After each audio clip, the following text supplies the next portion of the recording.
Masuk ke bab trombositik, trombositopenia purpura, TTP, dan hemolytic uremic syndrome atau HUS. TTP secara klasik itu memiliki karakteristik mikroangiopatik, hemolytic anemia atau MAHA, trombositopenia, abnormalitas neurologikal sentral, demam, dan disfungsi renal. Juga bisa mempengaruhi organ lain dan menyebabkan pankreatitis, infak miokardial, aritmia. Nah, insidennya sekitar 10% dari jumlah kehamilan. TTP terjadi pada trimester kedua, rata-rata pada minggu ke-23.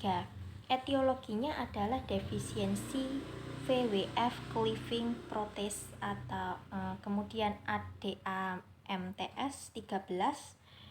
Diagnosa ditegakkan berdasarkan gejala klinis, ditemukan penurunan sedang platelet, insufisiensi ginjal, skistosis pada hapusan perifer, LDH bisa meningkat secara ekstrim.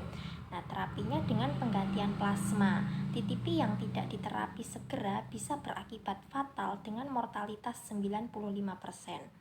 Kemampuan plasma untuk memberikan volume yang lebih besar dari FFP dan menggantikan antibodi inhibitor yang terbentuk. Pemberian platelet merupakan kontraindikasi. HUS merupakan komplikasi yang jarang pada kehamilan. HUS memiliki manifestasi klinis yang mirip dengan TTP, tetapi disfungsi renal lebih berat pada HUS, sedangkan TTP itu lebih menonjol pada abnormalitas neurologikal. 90% kasus HUS terjadi pada rata-rata 26 hari periode postpartum. Terminasi kehamilan tidak memperbaiki kondisi penderita TTP dan HUS. Remisi mungkin terjadi baik pada penderita dengan kehamilan atau yang tidak hamil. Gangguan fungsi renal dan hipertensi bisa bersifat menetap. Masuk ke bab preeklamsia dan HELP syndrome. Preeklamsia adalah sindroma yang ditandai dengan yang pertama, meningkatnya tekanan darah yakni lebih dari atau sama dengan 140 mmHg sistolik dan lebih dari atau sama dengan 90 mmHg diastolik sesudah minggu ke-20 kehamilan pada wanita dengan tekanan darah normal. Yang kedua, proteinuria yakni terdapat 0,3 gram protein dalam sekresi urin yang berkorelasi lebih dari 1 pada pembacaan dipstik. Eklamsi terjadi jika preeklamsia disertai kejang.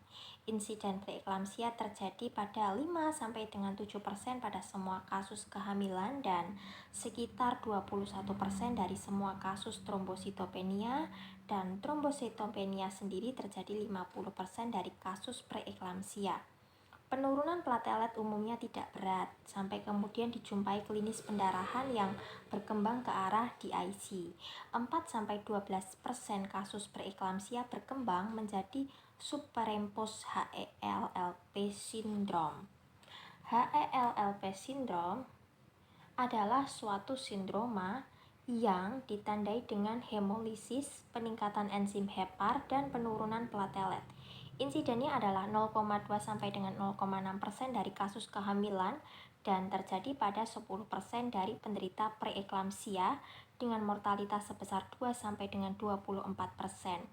HELLP syndrome adalah sindroma trombositopenia yang harus diwaspadai dari suatu preeklamsia karena sering keliru dengan diagnosis hepatitis, ITP, penyakit kandung empedu, dan TTP. Sindroma ini terjadi 28 minggu setelah masa gestasi. HELLP syndrome tidak selalu terjadi akibat preeklamsia berat dan bisa terjadi dalam 1 sampai dengan 2 hari penderita antibodi antifosfolipid. Fetal trombositopenia terjadi pada 30% kasus. Bayi yang lahir cenderung untuk menderita retardasi mental dan sindroma distres pernafasan. Penderita HELLP syndrome diterapi dengan MGSO4 untuk mencegah kejang, kortikosteroid, obat antihipertensi, kemungkinan menerima transfusi darah, dan segera dilakukan terminasi kehamilan. Pertimbangan anestesi untuk anestesia regional pada trombositopenia adalah memberikan transfusi platelet jika kurang dari 50.000 per mm kubik. Karena simptom yang tumpang tindih sering sulit membedakan trombositopenia pada kehamilan.